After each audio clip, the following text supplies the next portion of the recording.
Thank you very much, Keith, and welcome everybody. We're happy to have you here, both those of you who are here in the room in Macon, as well as those of you who are joining us online. We appreciate your participation, and we'll go ahead and get started. My name is Becky Taylor. I'm the Director of Federal Relations and Research for GMA, and I'm joined by my colleagues here, Charlotte Davis, who's on the front row. She's with our Government Relations team and works on telecom issues at the State Capitol, and Corey Dickens of the GMA staff is also here helping us to get our recording online today. We are going to shift the program just a little bit differently today. So we're going to start out with the federal issues and the state legislative update, and then we'll move into Greg Fender's presentation. But I'll go ahead and introduce all of our speakers now, and then as they come up, we can just go ahead and have them begin with their presentations. First of all, I'll introduce you to Greg Fender. Greg is on the front row here. You'll hear from him in just a few moments.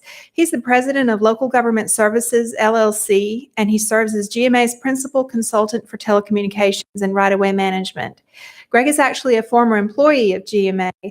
He was instrumental in establishing the Cable and Telecommunications Management Service Program back in 1993. Since that time, Mr. Fender has assisted over 600 local governments in negotiating cable franchise renewals, performing franchise fee audits, negotiating agreements with small cell providers, and performing technical audits. You'll hear from Greg following the legislative update, and I'll go ahead and let you know that the other presenters who will be here this afternoon are actually representatives of a company called JBN Consulting. JBN was hired by the Georgia Technology Authority and the Department of Community Affairs as part of the ACE Act responsibilities. So they're going to go over kind of the issues associated with that legislation and what the multi-agency team is doing to implement the ACE Act. But JBN provides strategic planning services to our state agencies. They're working on an overall framework and governance to coordinate and integrate all the projects that are assigned in the ACE Act. Kashik Todori is a director at JBN Consulting. He has 15 years of consulting experience in designing and executing transformation programs at clients in the communications, media, and technology space. He holds significant experience leading cross-functional teams and high-value strategic initiatives that drive the agendas of C-level executives. And then Mr. Tim Petty will also be here. He is a consultant at JBN, and he's the project manager for the ACE Act project team. He provides a wide variety of technology and strategy consulting services, including helping local governments prepare for 5G. He's a former Silicon Valley entrepreneur with 2 data communications exits and over 15 years in telecommunications, primarily in product development. He is also a former U.S. Olympian and professional athlete. So we will look forward to hearing from them a little later on in the program. Right now, I'm going to give you a quick update on a federal regulatory issue that recently occurred.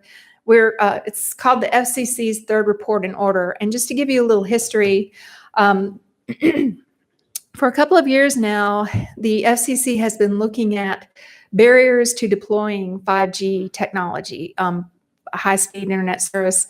And the primary premise that they've been operating under is that local governments are the #1 barrier to deploy. Approved its third report in order, and what it does is puts into place several things that really are bad for local governments, we feel. For 60 days for co-located small cells and 90 days for small cells on new structures. It limits application fees for all small wireless facilities to $500 for up to 5 sites and then $100 per site for each site thereafter. Presumptively reasonable recurring fee to be $270 per site per year. And finally, it limits allowable local aesthetics requirements, including minimum spacing requirements.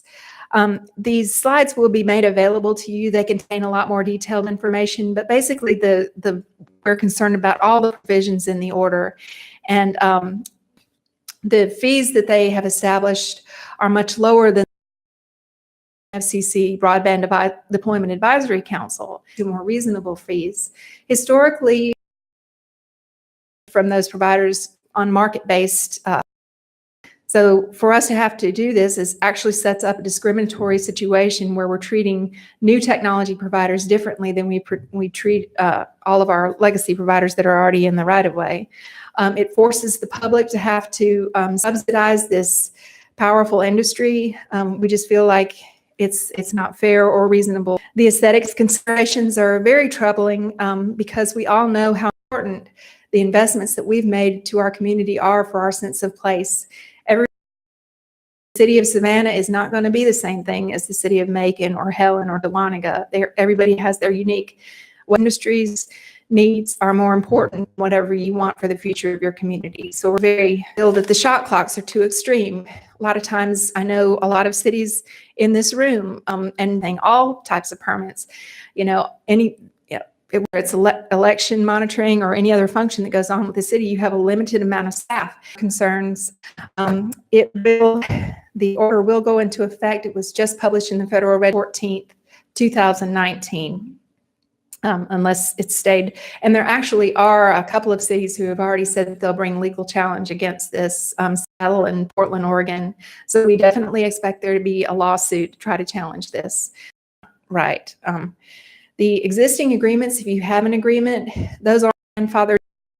The providers are responsible for bringing any type of a challenge if they have one to. A lot of our cities have had good experience working with these providers. They've been able to negotiate terms that were fair to the local community, to the local government, as well as to the provider.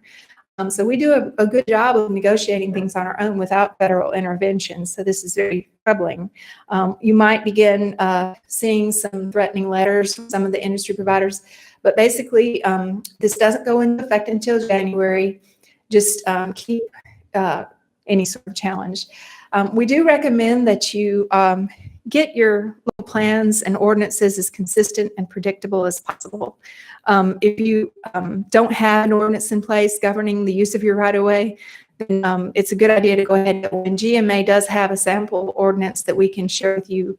It's on our website, but I'll be happy to email you a Word version of the document so you don't have to convert the PDF. But just basically as organized and as logical as you can get your local plans together, the better. Just looking at your planning process. But anyway, we just wanted to make you aware of this.